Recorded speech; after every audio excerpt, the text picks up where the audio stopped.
Greetings. This is going to be our last lecture of this entire school year. Whoop, whoop, whoop, whoop. This is just the third option on how to solve systems of equations. It's really going to come in handy when we do some really complicated ones, for example, like that one or that one. These systems of equations are a little bit more ridiculous, and having some technology to use is to your benefit.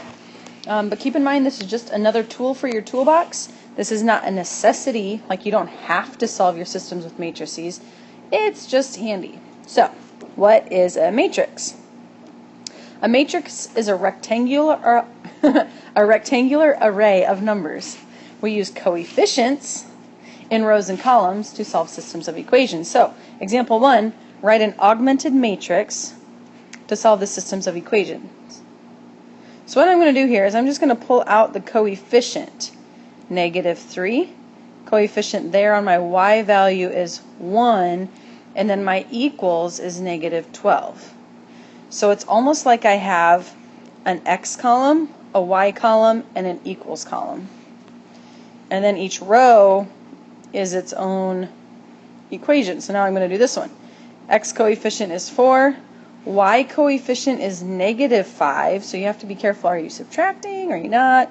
And then that equals 38. So that is our augmented matrix. It just means that we have the equation there and it equals that value. So that's what a matrix looks like. We're not really going to solve them just yet. We're just going to practice writing a matrix, and then I will explain how to type that into a calculator, because that's basically the main purpose here. Calculator is going to do the heavy lifting for us on this one. So write an augmented matrix. See if you can do it. Pause the video. Pretty basic skill here. Coefficients 5, -1, 15. Coefficients here 14, 5, and 8. That's a matrix. This third one, please do it on your own. Here is the answer. Oh no! Look at this one. We got to do some work first. This is not in the same format. If we were to just write a matrix in xy equals format, this first one would not work. Y equals 5x minus 2. What we got to do first is get this 5x to the other side. So this is actually -5x plus y equals -2. Because my 5x was positive, so I subtract the 5x. The -2 is where the negative comes into play. Okay, there. Now we can do it. The x coefficient is -5, the y coefficient is 1, and it equals -2. Next equation says 2, 1, 3. So there are ways that we are going to manipulate these matrices. I'll kind of show you on our next little page here, but basically, again, it just goes into the calculator. So, write a system of equations. Well, here's my x column, here's my y column, here's my equals column. So I have 2x plus 4y equals -12. And I have 6x plus 0y equals 8. So we could write that system of equations. 2x plus 4y equals -12. And I could just say 6x equals 8 because 0y ain't changing nothing. So that is our system of equations. Go ahead and try one of those on your own. Not yet. I guess we're not going to do one of those. Next example here. We're going to solve this system, oh my goodness, by hand. I'm not actually going to take you through the whole thing. I'm going to show you the process of this. This might be of no interest to you because, again, this is all going to be done on our handy-dandy calculator. So I have x plus y plus z equals 2, and I have 2x minus y plus z equals 5. By the way, if you have an x, a y, and a z, 3 equations is for 3 unknowns. You need 3 equations to be able to solve that. So I'm just going to look at these first 2 equations, and I see I can use some elimination here. I have 3x plus 2z is 7. That's pretty handy. And then what I'm going to do is I'm going to take these last 2 equations and I'm going to do the same thing. 2x minus y plus z equals 5. Again, keep in mind, we are not going to be doing this all the time. Some of you can opt to do this if you like, but our calculator will be our friend for these situations. So in order to cancel my y's here, I got to multiply this top equation by 2. So 2 times 2x is 4x, 2 times negative y, 2z, and that'll equal 10. So this equation is done. Now, if I'm going to eliminate my y's, I've got 5x plus 5z equals 15. And now I can put these two equations together. Oh my gosh. Whew. Golly, I hope you're having a nice day today.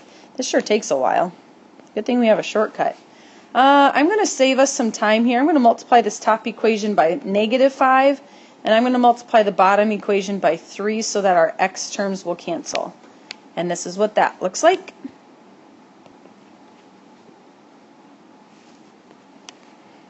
Okay, so then my x's cancel.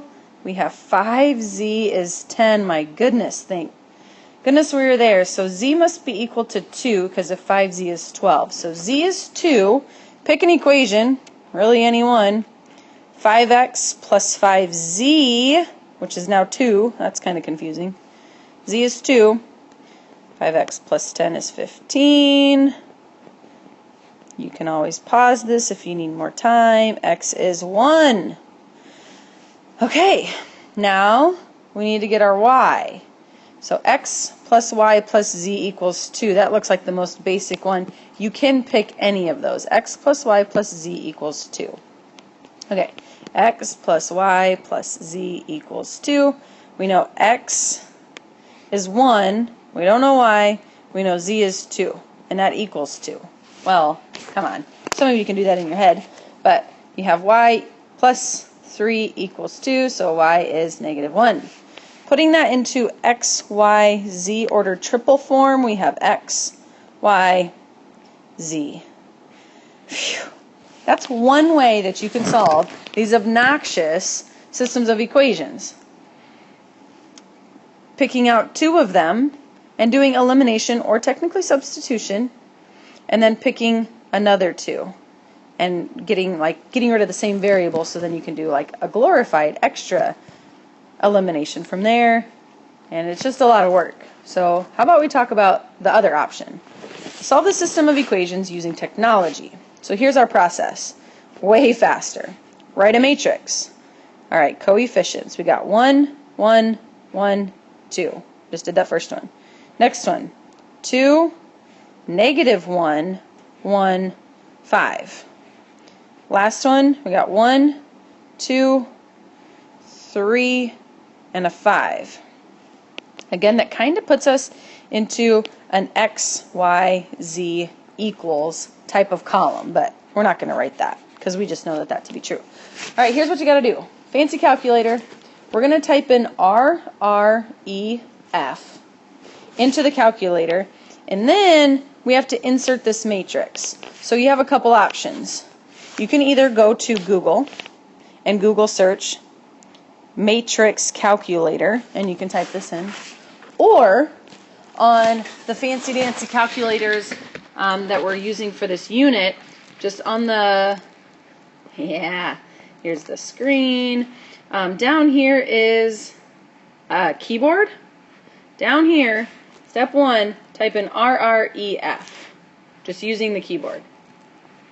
Step 2, there's a little button near the top, right by the number 9. So like 1, 2, 3, 4, 5, 6, 7, 8, 9. It is right about here. On that button, it has like this absolute value, and then it has this squiggly line with 2 boxes. Click that button, and it's going to ask you about a matrix. That's not totally true. It's actually going to pull up a little screen that has a bunch of different options, and you want the one that looks like this. It's a matrix with like a bunch of empty blanks. So like in all of the options that pop up, it's kind of just right in the middle of the options. It looks like that one. You have like absolute value over here, you have a fraction, you have a power. We want the matrix one. So click the matrix button and it's going to say, well, how big do you want your matrix? Well, this is a row. This is a row yearboat. So we have 3 rows, and this is a column. I think about Greek, the Greek column. So we have 4 columns. So in my handy dandy little thing, I'm going to say, 3 rows, tab, 4 columns, tab, and then hit OK. And then this beautiful little matrix pops up, and you just type in all of these numbers. Okay, from there, you hit OK, and then this obnoxious little thing comes up. Big idea, parentheses, RREF, parenthesis.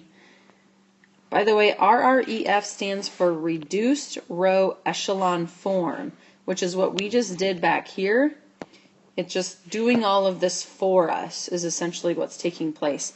Since we type in all these coefficients, it knows what our equations are, and it can solve it for us. So what we get out is a matrix that looks like this. If you type all that in, 0, 1, 2. And this is what that means. If we go back to thinking about what we typed in, this is the x column, the y column, the z column, and the equals column. So on our first row right there, our first row, we have 1x that equals 1. On our second one, right here, there are no x's, but there is a y.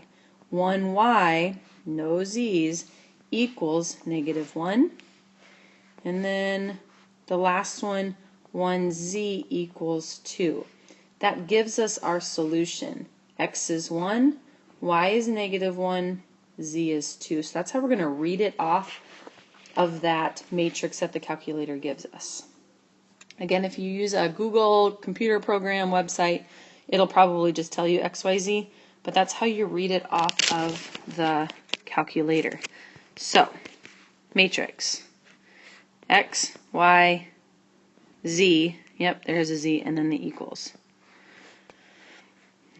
First equation, I have 1x, I have -2y's, I have 0 z's, and it equals 0. If you are missing a variable that you know is there because it's in another one, you've got to include it as a 0. X, Y, Z, that also equals 0. Funny. X, Y is 0. Z is -2, 18. Go ahead and type that into the calculator and you'll get this matrix out. Time out. RREF parenthesis. And then you hit that little matrix button up here. And then you tell it how big you want. RREF parenthesis. Matrix button. Yes, I want a matrix. How big do I want it? 3 rows, 4 columns, tab, okay. Type in all the numbers. And turns out we get fractions. That's okay. We're not scared of fractions. I know I'm lying for some of you, but I promise it's okay. Because guess what? We didn't have to do the math. The calculator did it all for us. So that means that our x is 18/7, our y is 9/7, and our z is -45/7. You could hit the Control-Enter key and get decimal approximations for that, but good to go.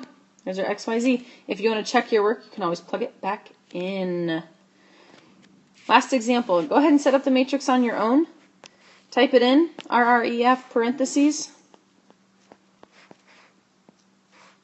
P.S. When you do this on an assessment, you have got to write your matrix, and then you have to give your answer. So you can't just say, use my calculator and give the answer. That's not okay. You have to show what you typed into the calculator. All right, here's the answer. When you type that into your calculator, you will get 1, 0, 0, 1, 0, 1, 0, 2, 0, 0, 1, 3. And just to clarify one more time, this top row, that's our x, y, z. So reading this top row tells us 1x is equal to 1. Since this is a y, this says 1y is equal to 2, and z is equal to 3. So our point of intersection for these 3 variables would be 1, 2, 3. Nice. Go ahead and give the practice a whirl. We got a CFA next class.